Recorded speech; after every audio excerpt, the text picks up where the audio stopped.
तो जी, अस्सलाम वालेकुम। आज हम लोग टाइप्स ऑफ सीएसएस को पढ़ने जा रहे हैं। टाइप्स ऑफ सीएसएस में हमारे पास 3 तरह की टाइप्स आती हैं, जो हम लोग एचटीएमएल पेज के साथ लिंक कर सकते हैं। सबसे पहली टाइप हमारे पास होती है इनलाइन सीएसएस, फिर होती है इंटरनल सीएसएस और उसके बाद होती है एक्सटर्नल सीएसएस।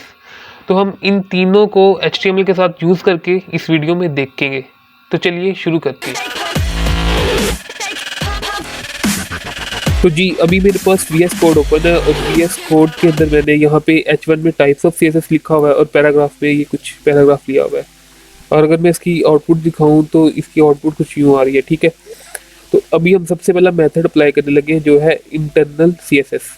तो इंटरनल सी एस एस के लिए हमें क्या करना पड़ेगा, हमें जब हम टैग के अंदर ही स्टाइल करेंगे तो वो इंटरनल सी एस एस होगा। लाइक मैं अभी इसके अंदर स्टाइल करता हूँ, स्टाइल का टैग यूज़ करूँगा, बैकग्राउंड कलर, और मैं अगर रेड बैकग्राउंड कलर देता हूँ और इसे सेव करके आपको अगर मैं ब्राउज़र दिखा सकूँ और रीलोड करूँ तो ये आप देख सकते हैं कि इसका कलर जो है वो रेड हो चुका है।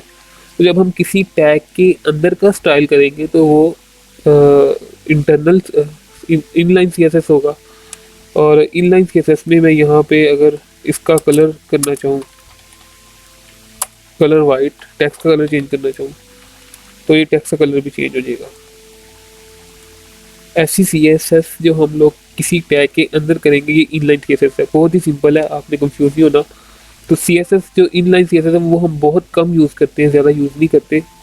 उसकी रीज़न ये होती है कि आपका कोड जो है वो अच्छा नहीं, मतलब कि आपको प्रीव्यू लगता है और आप एक पेज के लिए तो आप यूज़ कर सकते हैं, लेकिन अगर आपने बहुत ज़्यादा बड़ी वेबसाइट बनानी है तो फिर वहाँ पे आपको थोड़ा सा डिफ़िकल्ट होगा कोड को पढ़ने में।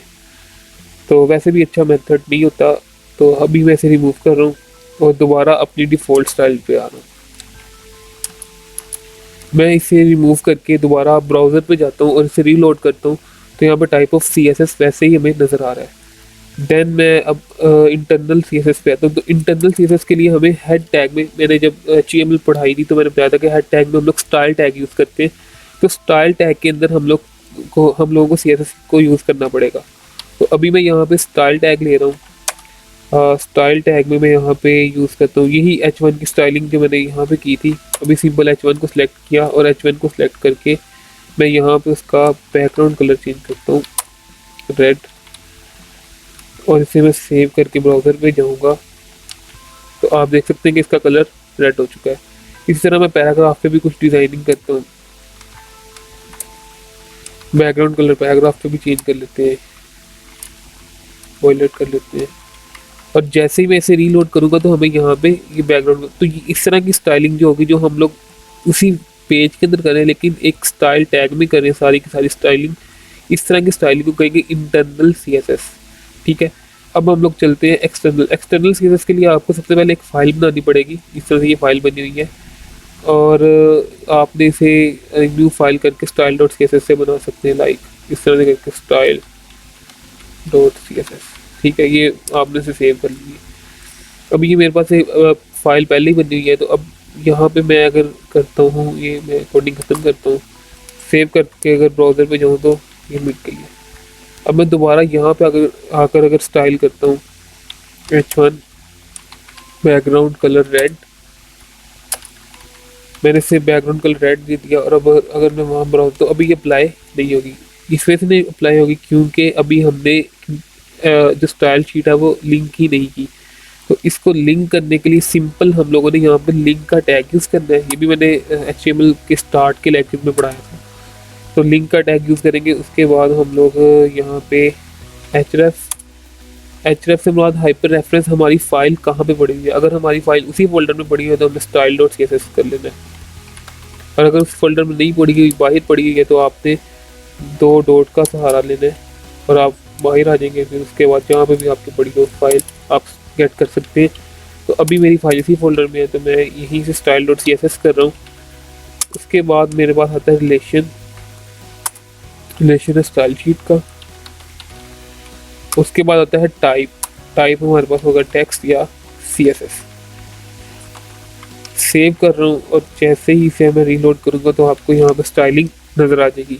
तो ये हम लोगों ने किया एक्सटर्नल। अब एक्सटर्नल सी एस एस में यहाँ पे पैराग्राफ को भी मैं कलर कोई और देता हूँ, ब्लू कलर कर देता हूँ। उसका टेक्स्ट का कलर ये मैंने चेंज किया, तो ये ब्लू में हो गया। ठीक है, तो हम लोग एक्सटर्नल सीएसएस को बहुत ज़्यादा यूज़ करते हैं। जितने भी डेवलपर्स हैं, जितने भी अच्छे डेवलपर हैं, वो एक्सटर्नल सीएसएस के अंदर ही काम करते हैं, क्योंकि हमारी एचटीएमएल की फ़ाइल सेपरेट रहे, सीएसएस की फ़ाइल सेपरेट रहे, ताकि जब हमें किसी भी प्रेजेंटेशन में कभी भी, मतलब कि किसी भी वेब पेज की डिज़ाइनिंग में हमें सीएसएस में चेंज करना पड़े तो हम लोग इजीली उसे चेंज कर लें। तो मोस्टली हमारी भी प्रैक्टिस ये होगी कि हम लोग मोस्टली एक्सटर्नल सीएसएस को ही यूज़ करें। इनलाइन सीएसएस बहुत कम यूज़ होती है, एक पेज की डिज़ाइनिंग के लिए आप यूज़ कर सकते हैं, या आप उसके लिए इंटरनल सीएसएस को भी यूज़ कर सकते हैं। अब इंटरनल सीएसएस के कुछ नुकसान आती है कि आपको फिर एक एक पेज के लिए, लाइक मैंने 5 पेजेस हैं तो मुझे 5 पेजेस की इंटरनल सीएसएस एक एक पेज में करनी पड़ेगी। लेकिन अगर वही एक्सटर्नल हो तो मैं एक ही शीट को 5-6 पेजेस के साथ लिंक करके एक ही शीट पे सारी चीज़ें को कवर कर सकता हूँ। तो मैं उम्मीद करता हूँ कि ये वीडियो आपको अच्छी लगी होगी, और इसी के साथ मैं इजाज़त चाहूँगा। अगर ये वीडियो अच्छी लगी है तो चैनल को लाजमी सब्सक्राइब करें और अपना फीडबैक लाजमी दें। इसी के साथ इजाज़त चाहूँगा। अल्लाह हाफ़िज़।